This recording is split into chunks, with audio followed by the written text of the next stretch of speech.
9월 7일 하늘에서 내리는 일용할 양식 하나님의 말씀은 출애굽기 32장 15절에서 19절까지 말씀입니다. 모세가 돌이켜 산에서 내려오는데 두 증거판이 그의 손에 있고 그 판의 양면 이쪽 저쪽에 글자가 있으니 그 판은 하나님이 만드신 것이요 글자는 하나님이 쓰셔서 판에 새기신 것이더라. 여호수아가 백성들의 요란한 소리를 듣고 모세에게 말하되 진중에서 싸우는 소리가 나나이다. 모세가 이르되 이는 승전가도 아니요 패하여 부르짖는 소리도 아니라 내가 듣기에는 노래하는 소리로다 하고 진에 가까이 이르러 그 송아지와 그 춤추는 것들을 보고 크게 노하여 손에서 그 판들을 산 아래로 던져 깨뜨리니라. 아멘. 오늘 우리가 읽은 말씀은 이스라엘 백성들의 모습을 본 모세의 행동을 기록하고 있습니다. 15절을 보면 모세가 시내산에서 내려오는데 모세의 손에는 두 증거판이 들려 있었습니다. 이 증거판의 양쪽에는 글자가 써 있었습니다.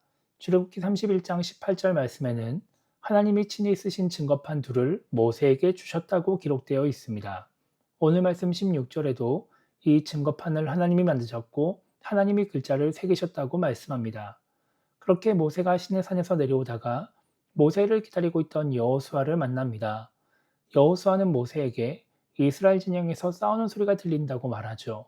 시내산 밑의 상황을 모르기 때문에 축제 소리를 그렇게 들은 것입니다. 모세는 여호수아에게 이 소리는 노래소리라고 말을 하면서 같이 시내산을 내려갑니다. 그렇게 모세가 이스라엘 진영 가까이에 가자 금송아지와 춤을 추며 축제를 즐기는 사람들의 모습이 보입니다. 그 모습을 본 모세는 화가 나서 손에 있던 증거판들을 산 아래로 던져서 깨뜨립니다. 오늘 말씀을 통해 우리가 생각해 봐야 하는 것은 깨진 증거판의 의미입니다. 우상 숭배를 하는 이스라엘 백성들의 모습을 보고 화가 난 모세는 들고 있던 증거판을 던져서 깨뜨렸습니다. 그런데 이 증거판은 평범한 돌판이 아니었습니다. 하나님이 직접 만드시고 계명을 적으신 돌판이었습니다. 그렇게 하나님이 직접 주셨기 때문에 소중하고 중요한 물건인데 지금 그런 돌판을 모세가 깨뜨린 것입니다. 모세가 이렇게 돌판을 깨뜨린 이유는 이스라엘 백성들이 증거판을 받을 만한 자격이 없었기 때문입니다. 모세가 보기에 우상을 섬기는 이스라엘 백성들은 하나님의 계명, 하나님의 말씀을 받을 자격이 없었고 그 이스라엘 백성들에게 하나님의 말씀이 필요 없었습니다. 하나님의 말씀을 받을 자격이 없다는 것, 이들에게는 하나님 말씀이 필요 없다는 것을 이 증거판을 깨뜨리는 행동으로 드러낸 것이죠. 그렇다면 이런 상황 속에서 하나님은 어떻게 하셔야 될까요? 자신이 직접 만들어준 돌판을 깨뜨려버린 모세에게 어떻게 하셔야 할까요? 화를 내시는 게 합당한 것입니다. 감히 돌판을 깨뜨린 모세에게 벌을 줘야 합니다. 그런데 오늘 말씀에서 하나님은 아무것도 하지 않으십니다.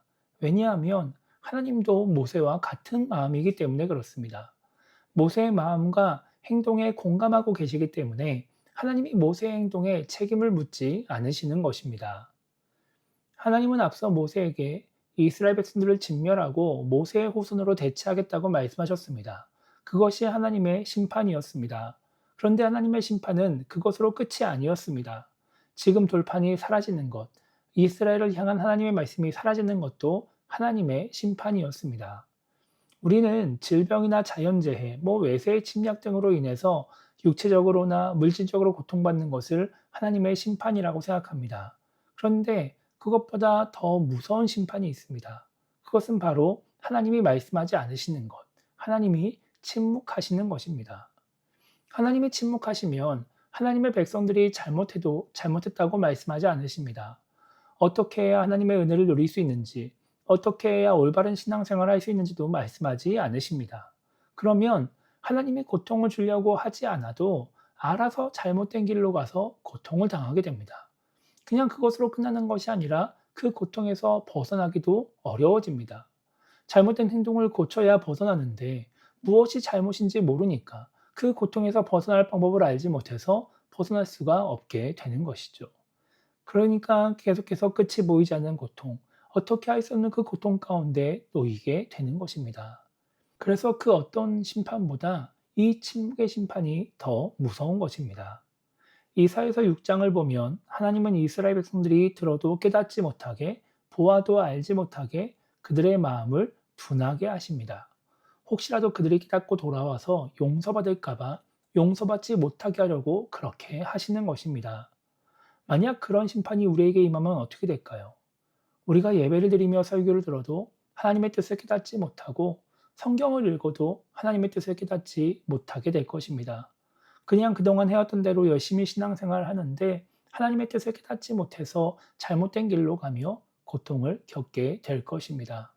그렇기 때문에 지금 나에게 아직도 여전히 하나님 말씀이 주어지고 있다면, 하나님의 뜻이 전해지고 있다면 그것은 아직 나에게 기회가 있다는 것을 의미합니다.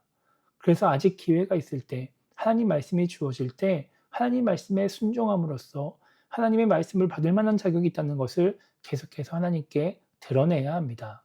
그렇지 않고 말씀에 순종하지 않으면서 내 마음대로 살아가면 우리는 하나님 말씀을 받을 자격을 잃어버리게 되고 우리에게도 침묵의 심판이 주어질 수 있는 것입니다. 오늘은 주일입니다. 하나님께 예배하며 하나님 말씀을 듣는 날입니다. 오늘 이 예배를 통해 하나님 말씀을 통해 하나님의 뜻을 깨닫는 은혜를 누리려면 하나님 말씀을 받기에 합당한 신앙인 되어야 한다는 것을 잊지 말아야 합니다. 그래서 오늘 하루를 시작하며 우리가 이렇게 기도했으면 좋겠습니다. 하나님의 말씀에 순종하여 하나님의 뜻대로 살아가는 신앙인, 하나님의 말씀을 받기에 합당한 신앙인이 되게 달라고 기도했으면 좋겠고요. 그래서 침묵의 심판, 들어도 깨닫지 못하는 심판을 받지 않는 신앙인이 되게 달라고 기도했으면 좋겠습니다. 그리고 오늘 예배를 드리는 가운데 말씀을 통해서 하나님의 뜻을 깨달을 수 있게 달라고 기도하며 오늘 하루를 시작했으면 좋겠습니다.